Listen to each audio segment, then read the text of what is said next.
السلام عليكم ورحمة الله وبركاته. أعوذ بالله من الشيطان الرجيم. بسم الله الرحمن الرحيم. سبحان الله والحمد لله ولا إله إلا الله والله أكبر، ولا حول ولا قوة إلا بالله العلي العظيم.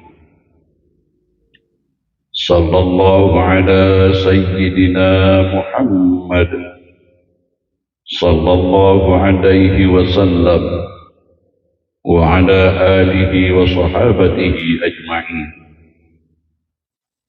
قال الله تعالى في كتابه الكريم: أعوذ بالله من الشيطان الرجيم. ضربت عليهم الذلة أينما ثقفوا إلا بحبل من الله وحبل من الناس. Yang bermaksud, mereka diliputi kehinaan di mana saja mereka berada, kecuali jika mereka menjalin hubungan dengan Allah dan menjalin hubungan dengan sesama manusia. Surah Ali Imran ayat 112. Baginda Nabi Muhammad sallallahu alaihi wasallam bersabda, Inna Allah la yanzuru ila suwarikum wa amwalikum, walakin yanzur ila qulubikum wa a'malikum. Yang bermaksud, sesungguhnya Allah tidak melihat pada bentuk rupa dan harta kalian, akan tetapi Allah melihat kepada hati dan amalan kalian. Hadis riwayat Muslim. Shadaqallahul azim. Maha benar Allah dengan segala kalam dan firman-Nya lagi maha agung. Wa sadaqa Rasulullah sallallahu alaihi wasallam nabiyil karim. Maha benar Rasul yang mulia dengan segala sabda-sabdanya. Saudara-saudari, tuan-puan, sahabat-sahabatku rahimakumullah, semoga Anda bersama keluarga dan kita semua dalam keadaan sehat walafiat sejahtera, dalam lindungan dan pertolongan Allah Subhanahu wa ta'ala di setiap urusan-urusan kita, istiqomah dalam iman, takwa, syukur, sabar, dan tawakal. Semoga Allah Subhanahu wa ta'ala meridai apa jua yang kita lakukan dalam hidup dan kehidupan ini. Amin ya arhamar rahimin. Saudara-saudari, banyak orang beranggapan bahwa kedekatan seseorang dengan Tuhan dapat diukur dari seberapa rajin tubuhnya berdiri dan menunduk, seberapa lama ianya menahan lapar dan dahaga. Aktiviti ritual menjadi penanda, menjadi identiti sebagai simbol kesalehan seseorang, bahkan terkadang dijadikan alat untuk merasa lebih tinggi dari yang lain. Namun di balik semua itu ada wilayah yang jauh lebih sunyi dan sering diabaikan, yakni ruang batin, tempat sikap, empati, dan kejujuran diuji dalam relasi sehari-hari. Di sanalah kualitas jiwa sebenarnya berbicara tanpa sorotan, tanpa panggung. Masyarakat sering terpesona oleh apa yang nampak di permukaan.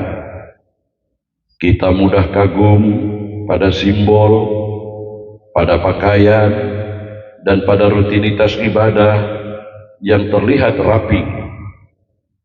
Akan tetapi sebenarnya saudara-saudari, kehidupan sosial adalah cermin yang jujur. Ia memantulkan apa adanya, tanpa bisa direkayasa dan ditipu.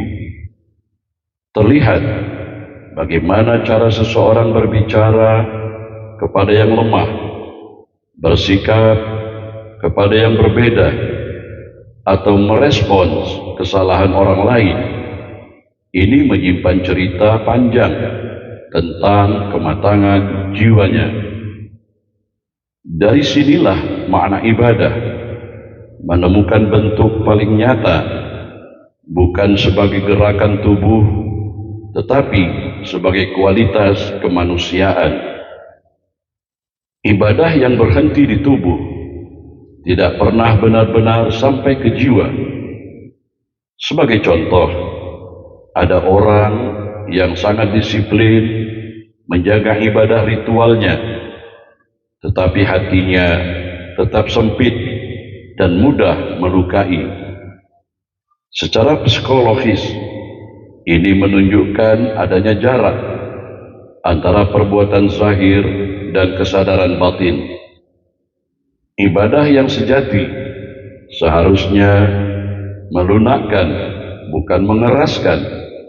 Saudara, jika semua sujud dan puasa yang kita laksanakan, namun hasilnya masih ringan dan suka merendahkan orang lain, maka sujud dan puasanya yang ia rawat hanyalah kebiasaan, bukan kesadaran.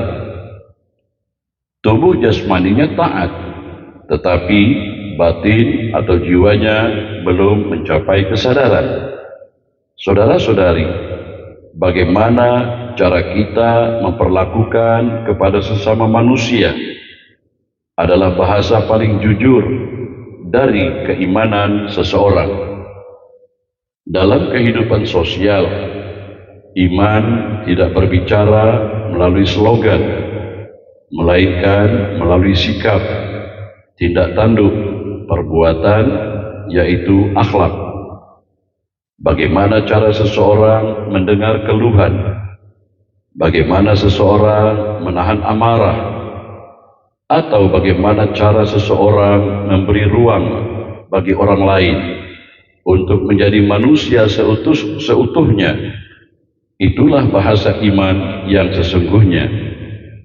Secara filosofis, hubungan dengan Tuhan tidak pernah berdiri sendiri, melainkan ianya selalu menjelma dalam hubungan dengan sesama. Ketika empati absen atau ketika empati kita tinggalkan, maka iman kehilangan suaranya. Meskipun bibir terus melafalkan doa atau melafalkan kalimat-kalimat ritual lainnya, ketahuilah saudara-saudari, kesalehan yang melukai orang lain adalah kontradiksi batin, bercanggah dengan bisikan hati nurani. Ada paradoks yang sering terjadi. Semakin seseorang merasa suci, semakin mudah ia menghakimi. Ini bukan tanda kekuatan spiritual, melainkan kegelisahan batin yang disamarkan. Secara psikologi, kebutuhan untuk menjaga lebih benar sering lahir dari rasa tidak aman yang dalam. Jiwa yang benar-benar tenang tidak sibuk membuktikan kesalehannya, karena ia lebih sibuk menjaga agar kehadirannya tidak melukai siapapun. Saudara-saudari, begitu juga ibadah ritual puasa sejatinya melatih rasa peka, bukan hanya menahan lapar dan haus. Menahan lapar dan haus adalah bagian paling mudah dari ibadah ritual puasa. Yang paling sulit, yang paling susah, yang paling berat adalah menahan ego. Ibadah ritual puasa yang sampai ke jiwa akan membuat seseorang lebih peka terhadap penderitaan orang lain, lebih lembut dalam bersikap, dan lebih sadar bahwa setiap manusia sedang berjuang dengan bebannya masing-masing. Secara sosial, kepekaan ini menciptakan ruang aman, tempat manusia merasa dilihat dan dihargai, bukan diukur dan dibanding-bandingkan. Yang terakhir, cermin jiwa yang paling jujur adalah relasi sehari-hari. Tidak ada tes spiritual yang lebih akurat daripada kehidupan sehari-hari. Di rumah, di jalan, di tempat kerja, di ruang komentar, di sanalah watak asli muncul. Bagaimana seseorang bersikap ketika tidak sedang diawasi, ketika tidak sedang ingin dipuji, itulah potret jiwanya. Kesadaran ini menenangkan sekaligus mengguncang, karena ia mengajak kita berhenti menilai orang lain dan mulailah menengok ke dalam diri sendiri dengan lebih jujur. Jika hari ini semua salat dan puasa kita diambil dan dinilai, lalu yang tersisa hanyalah cara kita memperlakukan orang lain, memperlakukan pada sesama, apakah dunia akan merindukan kehadiran kita? Atau justru dunia merasa lebih lega tanpa kita? Sebagai penutup, kami ulangi lagi firman Allah dan sabda baginda Rasulullah SAW yang saya ucapkan, yang saya sampaikan dalam mukaddimah ini. Bismillahirrahmanirrahim. Duribat alaihimuz zillah aynama thuqifu illa bihablim minallah wa hablim minan nas.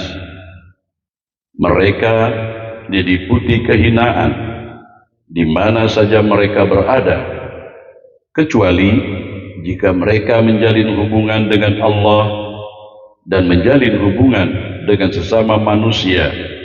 Surah Ali Imran ayat 112. Baginda Nabi Muhammad SAW bersabda, Inna Allah la yanzuru ila suwarikum wa amwalikum walakin yanzuru ila qulubikum wa a'malikum.